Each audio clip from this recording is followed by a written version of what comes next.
as I do each week, I was reflecting specifically on the gospel, also in light of Mother's Day. And it took me back to a memory that was good for me to hear or listen to in my own mind and heart. And I may have shared some of it with you before, but I think it bears repeating in this context. Many of you know that I graduated from North High School back in 1965. And back in 1963, when I was a sophomore at the school, as soon as I turned 16 on my birthday, got a car. Now my mother, who raised me as a single parent, I was an only child, my mother never drove. We took buses everywhere or walked. And so I got my own car. I paid for it with my own paper route money, $600, a 1956 Chevy. I would have rather had a 57, some of you remember. But anyway, I had wheels, and I was only a sophomore. And as I was able to drive my friends to school and go to basketball and football games and go to other events, I think my sophomore class, my popularity shot up that year. And of course, that was important when you're a high school kid.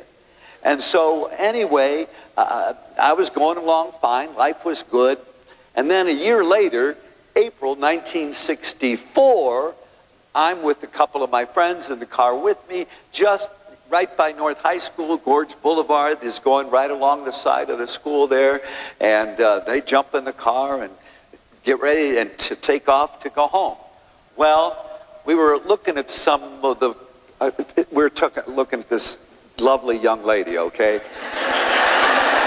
This is before I had thoughts of priesthood, okay? Anyway, so looking in her direction and driving slowly off, and of course I didn't see the car in front of me stopped, and I ran right into it. Thankfully, nobody was hurt, but of course my car was really messed up, and I was personally crushed. I remember that whole experience vividly, even though it was so many years ago. Because for me, all of a sudden, that positive, wonderful spirit of school and everything is going right with my life was shattered in a moment.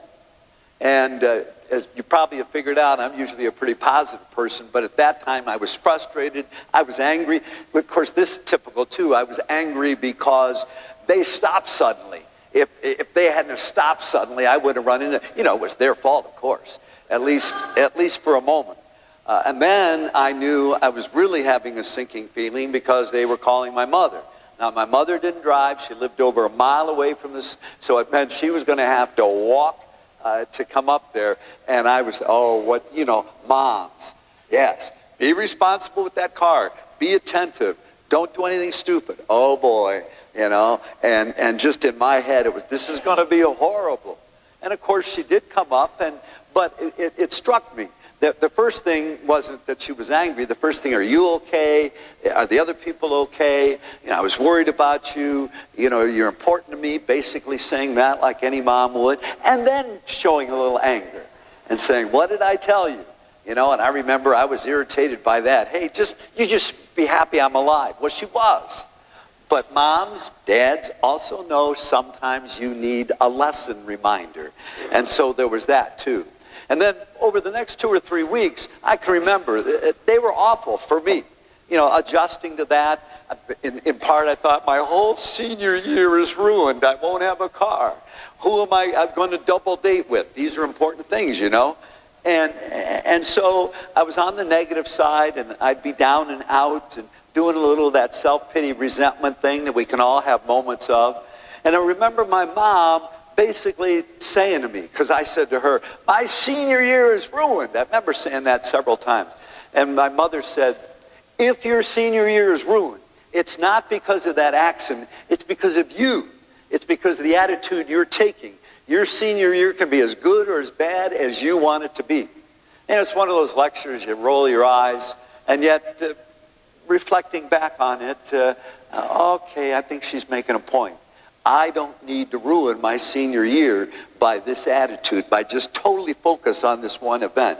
And I was able to shift out of that.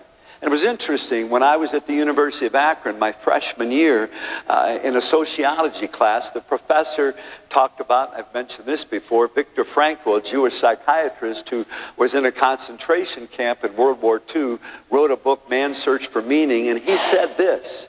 He said, we may not be able to choose the circumstances we find ourselves in life, but we can choose the attitude we take toward them. That was basically what my mom was saying. By the time I was in college, I realized she was pretty smart, you know, and that was an important lesson. And the whole reason I even bring this up, how does it fit with the scriptures today? Well, that gospel, Jesus says, my shepherd hear my voice, and they follow me. And in a way, wouldn't have thought of it at the time, but I think all of us can say, one of the ways God speaks to us is through the people in our lives. And part of being a parent, mother, father, friend, relative, whatever, is in a sense being a voice of God, speaking what God wants us to hear and pay attention to. Now, it's interesting, at that time in my life, my mother wasn't a churchgoer, and neither was I. And yet, you know, I get my car in 63, I wreck it in 64, and I become Catholic in 65. Life got better.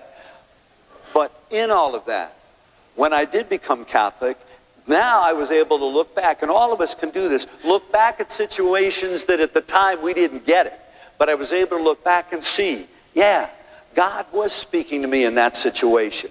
God was reminding me what matters most. And even though I wasn't as conscious of it, to follow him. So with hindsight, every one of us can go back and maybe, yeah, the voice of God was there all along. And in fact, my mom, who wasn't Catholic, wasn't in the faith, I didn't share that with her at the time. But again, you all know she eventually became Catholic. I baptized her. And I remember not long after that, I said to her, I said, and I think I wrote a letter too after she was Catholic, and I said, Mom, in so many ways, as my mom, you've been the voice of God to me.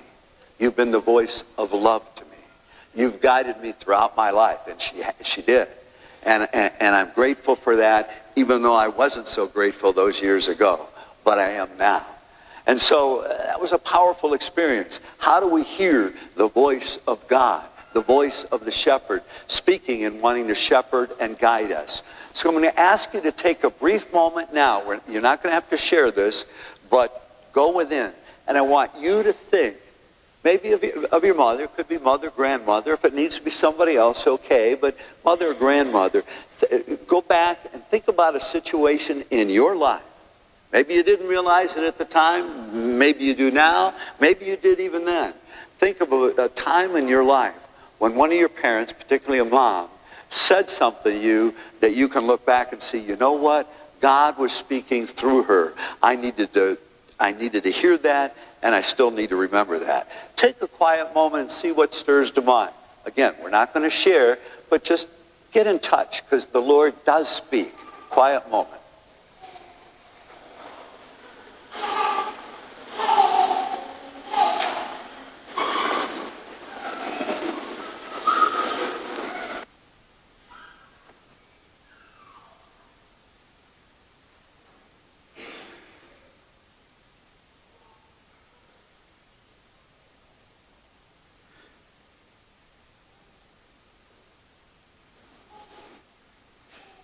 And let me add to this briefly from the readings today, the first two readings.